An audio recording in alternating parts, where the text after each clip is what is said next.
This is the first in a series, and I've told you most of it already, so about the ideas, so we'll skip that. But basically what I've noticed over the years is that we buy a car, we get a user manual. We buy a microwave oven, there's a user manual. We buy a computer, there's a user manual. No one ever gave you a user manual for the human body. And even though we go to school, and even though we learn all these things, we spend thousands of hours in school to learn about math and science and historical dates and presidents, and nobody ever teaches us about how we function. And really that's the most important thing that there is. So this is the user manual for humans part 1, and we'll see how far the series goes. And we'll start off with some basic concepts, and then we'll expand into personal growth things eventually. But when it comes to health and stress, you can just check off for yourself, you can share with us, but what are some things that you are interested in changing, improving about your health?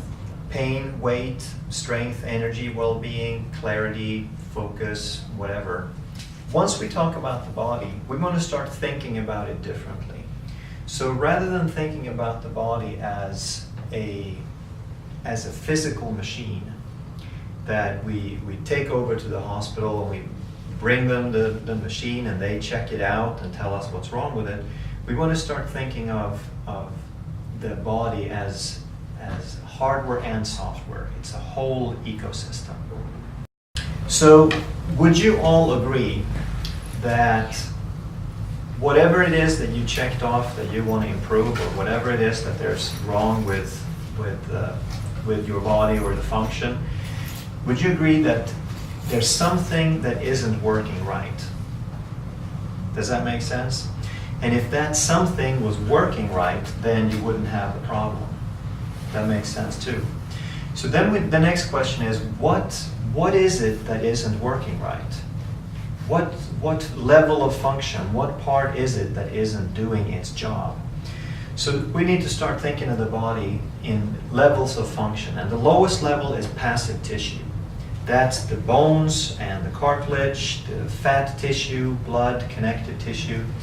It's all the stuff that if you go to the hospital and they run a diagnostic test, that's what they measure. They take an x-ray, they see what's happening with your bones. They take a blood test, they see what sort of chemicals, which kind of molecules, which physical particles are in that blood test. They're measuring passive tissue, which really has nothing to do with function. It's an effect of something else. The next level up is active tissue. And active tissue is muscle. Muscle is the tissue that can change shape and it performs all the function in the body. So when you move a limb, that's a muscle. When your heart beats, that's a muscle. When your blood pressure changes, that's a muscle in a blood vessel that constricts. So the passive tissue is a tertiary effect. The active tissue, the muscle, is secondary, but the primary function in the body is the nervous system, the brain and the nervous system that regulates all function. So once we truly understand this hierarchy, we know that it doesn't matter if you have an ulcer, or you have a headache, or you have a neck pain, or if you can't digest food, whatever it is that's going on, it is not the problem of the body part, because the body part is only acting on the regulation from the brain. Okay? So whatever the issue is, there is an imbalance in the brain. And the only way that we can ever change it is if we change something about the brain, something about the way that the brain perceives it. So that's why we measure that in this office, and that's why we use that as the yardstick to know when we're making progress and when we're done. Health. What is health? We've already touched on that. That's when everything is working the way it should. And another way of saying that is, it's when your nervous system can process and coordinate all that information appropriately. So you have 100 trillion cells in your body. Every little cell is a little machine, a little miracle machine that can do all of the wonderful things that you can do. It can process oxygen and nutrients, it can make proteins, it has respiration, it has excretion, it does all these incredible things. If you put it in a solution, it will stay alive forever, basically. And all of these cells are working in your best interest, but they can only work if they work together. And the nervous system is what helps them talk to each other so that you can coordinate the effort and keep you alive against the world out there, in the world out there.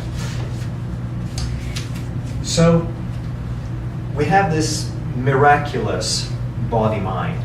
It is self-healing, self-regulating, and it can heal anything. This sounds pretty basic, but think about this. Anything means anything. There is no condition that a human has not recovered from. There is no cancer that is 100% fatal. There is no disease that no one has recovered from. What that means is the mechanism for healing is built in. And it took me years and years and years to get that it's not some of the things. It's not the little simple things like a scratch or a thumbnail. It's anything. And the only limit is if we believe it can happen and there is some sort of interference. If there's something that is keeping that mechanism from happening. And that's what we're going to spend most of the time talking about. So when there is interference and when there is imbalance, what was it that happened? What's going on in the body? Then we want to talk about hardware and software. So we all know that a computer has hardware. That's the stuff that you can touch and the mechanistic and electronic parts of it. But we also need software to run the computer. Without the software, the computer is absolutely useless. It just sits there. Even with the power turned on, it is absolutely useless unless it has software and unless it has a way for us to interact with it. And the same holds true with the body. The physical tissue is useless without, it is only as good as the software operating it. What's a hardware lesion? Well, a gunshot, a knife wound, a broken bone, all those things, they're pretty obvious that there's something broken, there's something damaged about the physical machine. But what about diabetes? What about headaches? What about high blood pressure? You can't take a picture of it. So it's not the physicalness that's the problem. And yet, that's really the only thing that our healthcare system can address is the hardware stuff. So what we're going to talk about is the software. And we're going to realize that all degenerative diseases, that's 99+% of everything that affects people when they get older, that affects our seniors population, all of that is software problems. They're not suffering from gun wounds and broken bones. They're suffering from some regulation that isn't working. So when we start understanding that we are more software and that it's more signals, then we also start understanding that the medical model, as good as it is saving lives, it is based on something called reductionism. And reductionism means that if you take a machine, if you take something physical and you start taking it apart and you get to the smaller parts and the smaller parts and the smaller parts, reductionism means that you believe when you got to the smallest part, if you understand that part, you understand all about the machine. And you can control and regulate everything about it. The only problem is that's not true. That holds true for mechanical machines, but it does not hold true for biology. One of the best analogies that I've heard for that is if you have a radio and you start taking the radio apart and you look at all the little components into the minute detail, then you still will never find the music. You cannot take the pieces of the radio apart and find the music, because the music isn't in the radio. And the same is true with humans, that you can't take the molecules apart and find the life force. You can't find the intelligence in there, and yet we know it's there. We know that's what makes us human, but it's not in there, it's playing through the body, okay? Everything in your body that you don't think about is handled for you. Your nervous system handles about 1 billion bits of information every second. It's an astounding amount of information. And it's about growing fingernails and hair and repairing skin and digesting food and regulating balance and regulating blood pressure and ingesting and excreting and all of those things. And still keeping track of where you are and everything that goes on around you. 1 billion bits of information every second. Out of that, you are aware of 1,000. Your conscious awareness can take little snapshots, click, click, click, of 1,000 bits per second. That means of all the stuff your brain does, there's 1 million times more going on in the background than what you're ever aware of. That's a lot of work. And all of that is handled for you by the autonomic nervous system. So what the autonomic nervous system is all about, it has 2 branches that are busy figuring out where to send the resources. Where do we spend the most appropriately spend the resources in any given moment? And in the body, a resource is always carried by the blood. Oxygen and nutrients and energy and sugar and vitamin, all those things are sent by the blood. So if we want to activate a body part, we just send more blood there. It's just like in your car. If you want to speed up the engine, if you want to give it more gas, the engine revs up. It's the exact same thing with the body. You give more blood to a body part, it revs up. So allocating resources in the body becomes the same thing as deciding where to send the blood at any given time. And that is basically what the autonomic nervous system does. So it has 2 branches. One is called the sympathetic and one is called the parasympathetic. And you have all heard that, because I've told you 1,000 times, so you know it perfectly by now, that the sympathetic is your fight-flight. It says, when there is a real or imagined threat, I need to allocate the resources, I need to send the blood to the places that can help me stay alive and defend me in this moment. And then there is the parasympathetic that helps you internalize resources to stay alive for next year. So we call the sympathetic, it's about defense, and the parasympathetic is about health. So which one would you say is more important? Let's see a show of hands. How many people think health is more important? Any takers? Okay. How many think that defense is more important? Okay. You're a little more right. It's a trick question. Both of them are vitally important, but they are appropriate in different situations. However, defense is always more important in this moment, because if you don't make it through the next few seconds, who cares about next year, right? So because of that, your body is wired in such a way that the sympathetic always comes first. Always comes first, and that is why we are so stressed. What is it then that brings this out of balance? And we said that the sympathetic nervous system responds to stress. And so consequently, what brings this out of balance is really stress and stress responses.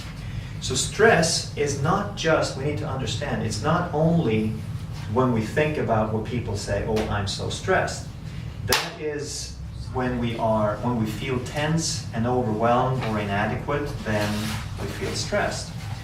But that's just the tip of the iceberg, because all of stress is so much more. Stress is anything that your body needs to respond to. And this is any sort of chemical, structural, or emotional stress. So a chemical stress is something that you're allergic to. It can also be anything artificial that doesn't belong in your body. Chemicals, pollution, heavy metals, artificial sweeteners, artificial colorings, all those things that are the artificial man-made molecules that don't occur naturally in food, they are a burden for the body. They interfere and the body has to deal with them. A structural stress can be something like bad posture, too much exercise, not enough exercise, slips and falls, any kind of imbalance. If we learn to walk imbalanced, that's a structural stress. An emotional stress kind of speaks for itself. That's anything that we feel tense or upset about. So the sum total becomes the body burden and the total stress that the body has to defend itself against.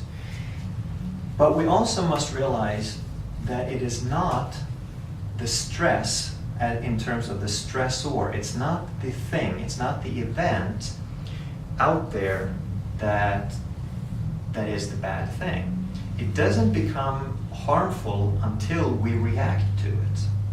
So it's really more about the stress response that matters. So if we sit in traffic and we have white knuckles, then that's a stress response. But if we're sitting in traffic, relaxing, listening to classical music, it is not a stress response. And we are wired to react differently to millions of different situations in our life.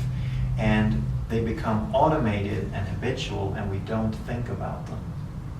So that's what the stress response is. And that's how some people can get all these things done and not be stressed, and other people can hardly get anything done, and yet they're just stressed all the time, because it's a perception. And the important thing about that is that it can be changed. So, any questions so far? Everything crystal clear? Excellent. Why chiropractic? When I talk about this stuff, people say, yeah, this makes a lot of sense, but they still fail to connect to what any of this has to do with chiropractic. It's like, well, you're talking about health, you're talking about brain, you're talking about stress, but I know chiropractors move bones and they help with pain.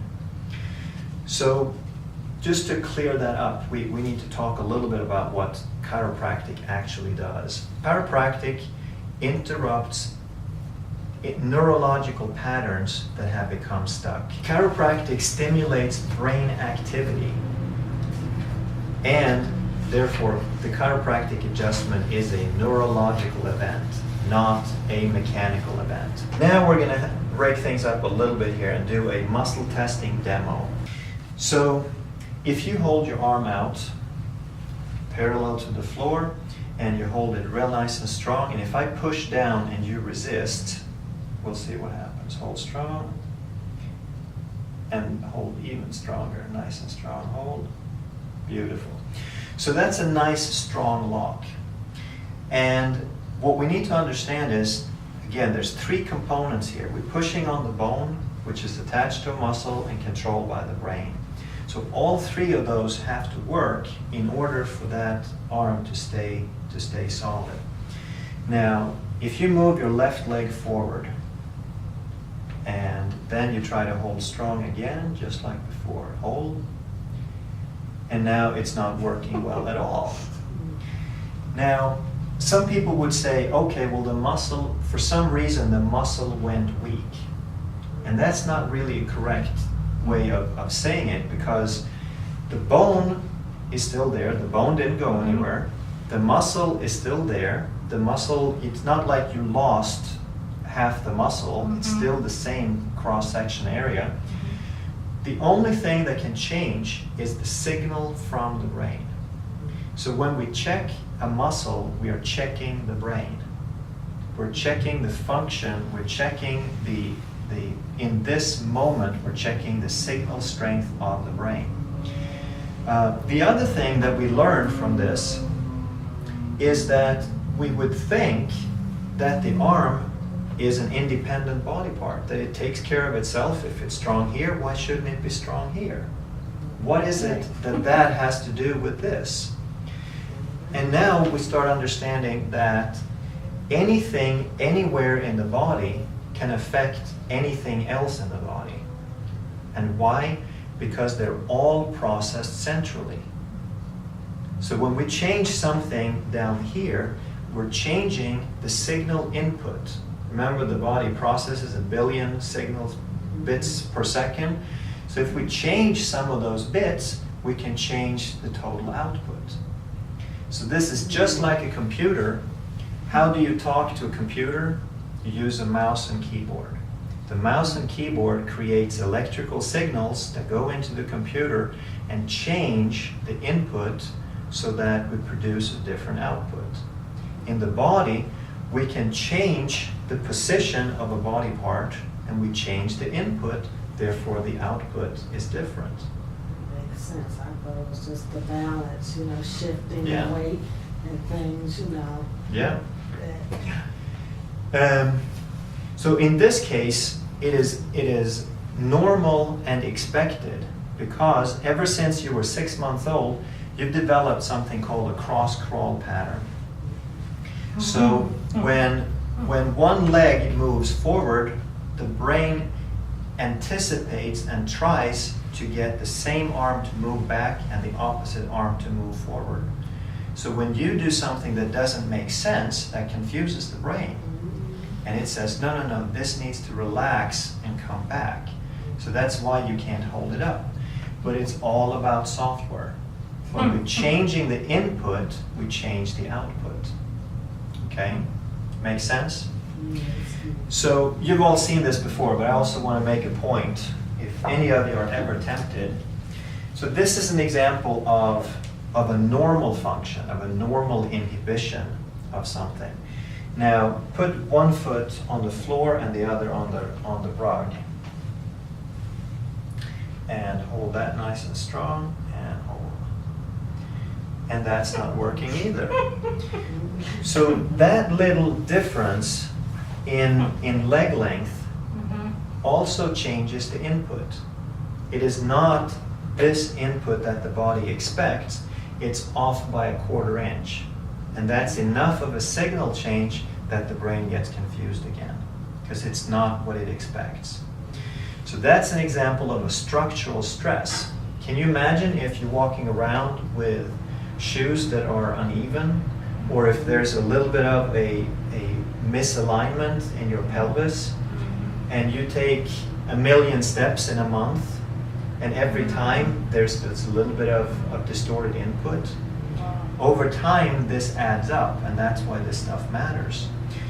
So that's a structural stress. What about chemical stress? So now we need to just understand a little bit more about the world we live in so that this doesn't look too weird. But according to quantum physics, everything is energy. You take the body down to its smallest parts, its molecules and its atoms and its subatomic particles, and then all of a sudden it's all empty space and energy. That means that your whole body is energy, and the little crystals in these packets are also energy. So that energy interacts with each other, and your energy field can sense the quality and nature of this energy. So let's see what your body thinks of this. So hold nice and strong and lock that. Excellent. Now hold those for me and hold strong, and not much is happening. So these are two very popular sweeteners called Equal and Splenda. And your body knows that they're no good for you because the vibration doesn't match anything that has to do with life. These were developed by pesticide companies. When they discovered, they were trying to make pesticides to kill little bugs. They found that these taste sweet, and they said, let's make human food out of them. And that holds true for all artificial sweeteners. So just an extra reinforcement to stay away from that stuff. And then we also talked about emotional stress. So let's do that real quick. And we can demonstrate that very simply by, if you think about something that you enjoy and hold nice and strong, and it's rock solid. And then you think about something that really bothers you, something you really don't like, and hold strong. And that's usually the one that gives the absolute weakest muscle response. You can test this with your friends. It works amazingly. Now think about the solution to the thing that you don't like, and hold strong. And it's rock solid. So this is what happens to us when we have emotional stress. When we think about things we don't like, we are stressing and disrupting the flow and the healing in our bodies. When we think about things we like and the things the way we want them, then our bodies get strong and they function much better. Okay? Thank you very much. Now we need to understand one more principle. And the first really important principle is the balance of the sympathetic and the parasympathetic. Because the body cannot do both things at once. So if you just understand one thing, is that the stress pushes the body out of balance and it cannot heal at the same time. So balance between sympathetic and parasympathetic is crucial. Now the next thing we need to start understanding is how is the physical tissue created? How does the body replenish the tissues? Every cell in your body needs two things to live. It needs food and stimulation. Okay, every cell. So the food, that's the stuff you eat, and the oxygen. But stimulation is absolutely crucial. So what happens to a muscle that you don't use? Yep, atrophy. What happens to a tennis player that plays with one hand only and not the other? The hand he plays with that arm is twice as big as the other one. And that makes a lot of sense because the body says use it or lose it. It's going to send the resources to the place that is activated because that's where it makes sense to expend resources and energy to do something. If you don't use it, you don't need it. Okay? So with muscles, it's pretty obvious. You stimulate a muscle cell by putting tension on it, by activating it. Same thing holds true with bone cells. Osteoporosis is a huge, huge issue for especially the female population. And how do you stimulate a bone cell? Bone cell lives by use it or lose it. How do you use it? What is a bone needed for? It's needed to resist gravity. So you have to put weight on it in a field of gravity. Then the bone has a purpose. If you don't put weight on it in a field of gravity, it has no purpose. And we sit 16 hours a day. Okay? So we especially know this to be true when we look at space travel. Because when you send an astronaut into space and there's no gravity, the body says, well, no gravity. I really don't need bones here. So the rate of loss of bone is about 2% per month in weightlessness. So they send them out into space for 6 to 12 months. They cannot walk when they get back. They are so deconditioned, they have to carry them off. And it takes months or years to recover. So the body is just really smart. It's going to send the resources where it's needed. Same holds true with brain cells. Use it or lose it. So how do you use a brain cell? What does the brain do? What is the brain process? It processes electrical signals. How do you use it? You send an electrical signal. That's it. So your body has all these receptors that converts your environment into electrical signals. So when you see something, that's a vibration of light that hits your eye and your retina, gets converted to an electrical signal that stimulates and that your brain can interpret. Sound is a vibration that hits your eardrum, converted to an electrical signal that you can interpret. Touch, temperature, vibration, all of those are signals. Deformation, vibration, movement that gets converted to electrical signals. So that is how you stimulate the brain. And that's why exercise is so important, because the movement of the body accounts for as much as 80% of all the signals that get to the brain. Muscles and joints in a gravitational field account for 80% of all the signals. And why is that? Well, if you can do this without looking, then there has to be some information relayed to the brain about the position of this finger. So the muscles, the length of the muscles and the position of the joints are sent with millions of bits of information to tell the brain exactly where this is. And that's the most important thing there is for you to stay alive. Because if you can't stay balanced in a field of gravity, if you don't know where your body parts are, then you just can't make it. You'll be falling down, you'll be all over the place, you bump into things, you get run over. You wouldn't last very long. So 80 to 90% of the brain's resources go to figuring out where you are. And that's called proprioception, the ability to know where you are without looking. Now we understand. What's that? I'm sorry. When you said that, it made me think of my father who had Alzheimer's, and he started having problems with mobility. You know, he started falling for no reason and stuff like that. So that's the I couldn't exact figure that out. The exact mechanism I'm talking about. Yeah. The problem with Alzheimer's is that it's such a far-reaching degeneration that the solution should have started 20 years earlier. It is never too late to slow it down, but it's really too far gone to reverse it.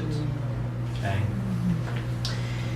So now we understand that the brain regulates everything. We know that the brain cells are only kept alive by receiving signals.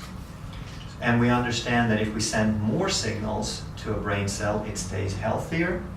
If we send too many, it burns out. And if we don't send enough, then the brain cell degenerates and gets weaker. So the balance of signals and the amount of signals is what keeps it healthy. Now, we're pulling this together to figure out where does chiropractic come into this. Well, we said that 80 to 90% of the signals come from the muscles and the joints. So where do we have most of the muscles and joints? Where is there a lot of muscles and a lot of joints and an enormous amount of receptors? And the answer is the spine. Okay? So chiropractors didn't know this when they started adjusting, because this was 100 years before we knew any of this stuff. But chiropractic was very, very effective and very powerful because without knowing it, they had found where they could provide the biggest input to the brain, where they could fire off the most receptors and do it in a specific manner in a short amount of time. Especially up in the neck, there's an enormous amount of receptor density because we have to know exactly where the head is relative to the horizon, and the head and the eyes have to operate independently of anything that the body is doing. So the amount of processing to keep the head on straight, literally speaking, is astronomical. That little sketch, I think you've all seen it, that shows the the adjustment, the brain activity before and after an adjustment, that is the reason that chiropractic works. It interrupts the pattern and it sends powerful signals to the brain. And down below I've put pain relief is a bonus. And that's really how it works with everything in the body, that if we can just improve the function, then whatever the symptom was is going to go away. Because the symptom was never the problem in the first place. The symptom was an indication that something wasn't working. And if we can start making it work better, then whatever the perceived problem was is going to go away. We mentioned how to regain health. We got those steps down. Now, once you have health, how do you maintain it? And I'd like to talk about requirements, that there are certain requirements for health and that you need to meet all the requirements for health. So if you have a plant at home and you're trying to keep it healthy, but the plant is wilting. So what's the first thing that you think of doing for the plant? Water, exactly. So now you give it some water, but it's still not happy. So then what do you think about? Sunshine. Sunlight, exactly. You can't water it in the closet and keep it happy. So now you bring it out in the sunshine and you give it water, and it's still not happy. Now what do you think? Soil. There's something wrong with the soil. It's either not enough nutrients or the soil is toxic. So plants, you can ask a 5-year-old, plants need water, sunshine, and soil. So here's the big question. You have 1 million plants and you try an experiment and you try to keep them a year with 2 out of 3. Okay? You mix them all up and you give some of them sunlight and water and you skip the soil, and some of them you give water and soil and you skip the sunshine, and so on. How many healthy plants will you have after a year? 0. Okay, because plants need water, sunshine, and soil. You can never get a healthy plant with 2 out of 3 required things.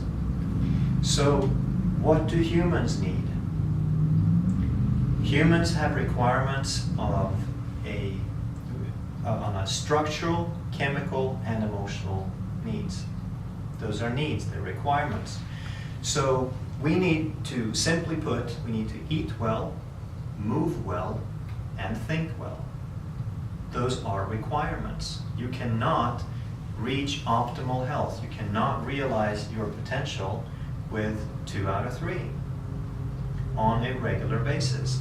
So what does it mean to eat well? It means you eat real food, and we'll have another seminar on food. It means food that nature produced. We developed in nature, we are a part of nature. We cannot eat things, we cannot thrive on things that are not from nature. We cannot thrive on laboratory chemicals. Secondly, we need to move well. That's the exercise that we talked about that activates the receptors. But it's also, if we have limitations, moving well also involves chiropractic, because if you have a joint that isn't moving, that's a bottleneck for that information. It doesn't matter how much you exercise. If that joint isn't moving, there's still a part in your brain that gets starved. So eat well, move well, and then think well. We need to feel good. That's not an option. Mm-hmm. Feeling good is a requirement for thriving. And that means we need to make it a priority to feel good. If we don't know how, then we read a book. We do something to help us with some positive input to make us feel good. And watching news isn't working. Mm-hmm. That's not part of the feel good part. So that's the requirements for health. Plants need water, sunshine, and good soil. Humans need to eat well, move well, think well. Not optional. What is required to restore health? If we have some issues, what do we need to do to restore the function and the health? First, we want to interrupt the pattern. Whatever isn't working in the body is due to a pattern that is running that is not in your best interest. Whether it's making too much or too little stomach acid, or whether it's a muscle in the neck that is turning a vertebra or keeping it tense, whatever it is, it's a pattern. And the first thing we want to do is to interrupt that pattern. That's step one. The second thing we want to do is to start restoring balance in the nervous system. And that's specifically, particularly, the balance between sympathetic and parasympathetic. So we want to give the body a chance at healing by reducing the stress.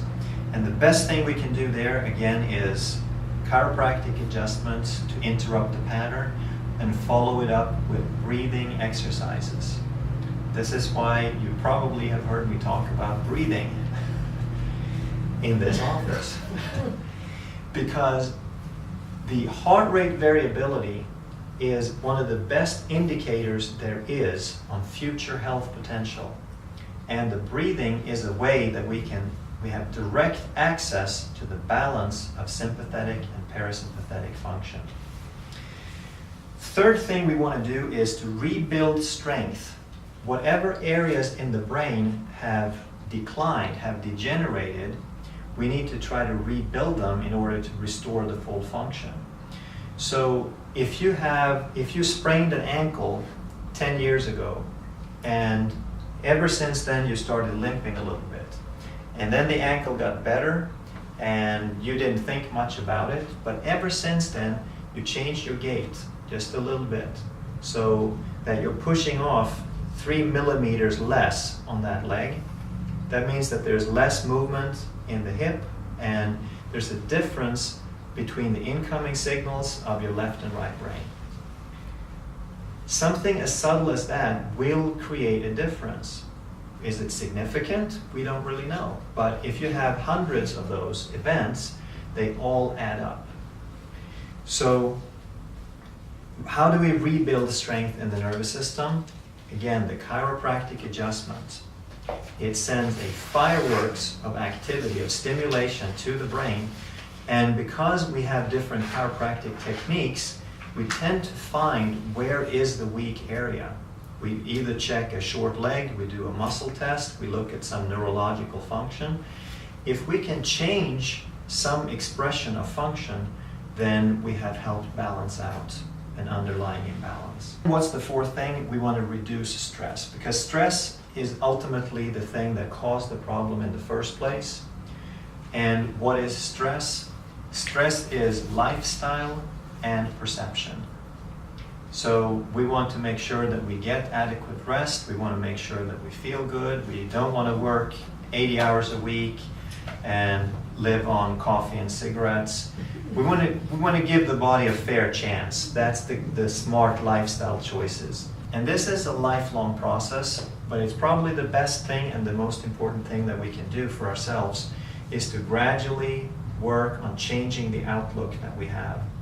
Because it's not the traffic that is stressful, it's our perception of it.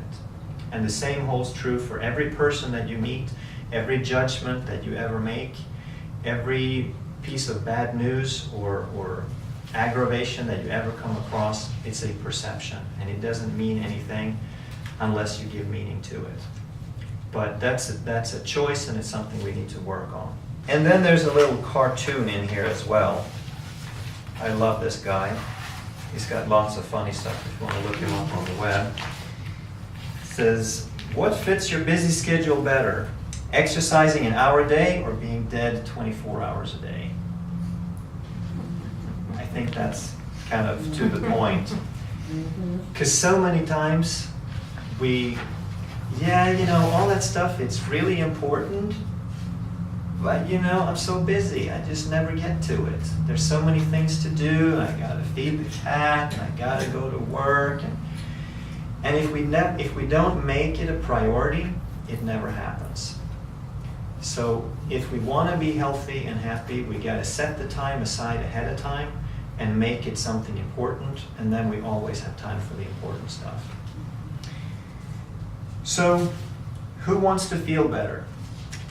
I'm sure you all have someone in mind you already thought of that you think, yeah, they have to know this stuff. They need to know this. So that's why we started this series of talks, so that you can come and learn. We're going to try to change the topics and keep expanding on this.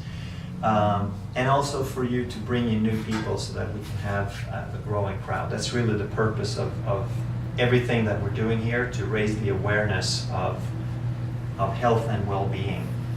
So feel free to write down some names of people that you think could benefit from knowing this stuff, and feel free to bring them next time. So thank you very much for your attention, and if you have any sort of questions, feel free. I covered everything too well, huh? Very well. And I wonder why I got that bored. Yeah. I'll learn to write on it eventually.